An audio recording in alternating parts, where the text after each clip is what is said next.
Health news మీకోసం. పిల్లలతో చాలినంత సమయం గడపడం అంటే అది వారి మానసిక వికాసానికి మంచి పునాది వేస్తున్నట్టే.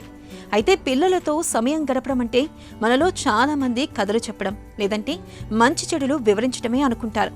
కానీ వీటితో పాటు పిల్లల్ని నవ్వించడం కూడా ముఖ్యమే అంటుంది బ్రిటన్కు చెందిన ఒక తాజా అధ్యయనం.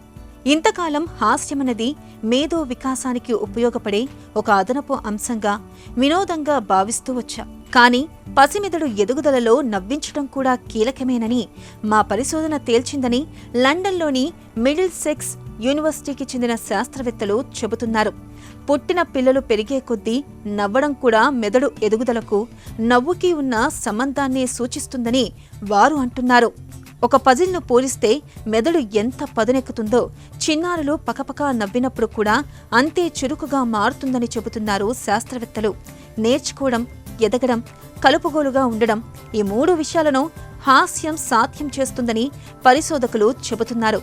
ఒక జోక్ చెప్పగానే దాన్ని అర్థం చేసుకుని నవ్వడం కూడా పిల్లలు తప్పనిసరిగా నేర్చుకోవాల్సిన ఒక నైపుణ్యం. ఇవన్నీ తల్లిదండ్రుల దగ్గర నేర్చుకుంటే దాని ప్రభావం మరింత మెరుగ్గా ఉంటుందని వివరిస్తున్నారు పరిశోధకులు.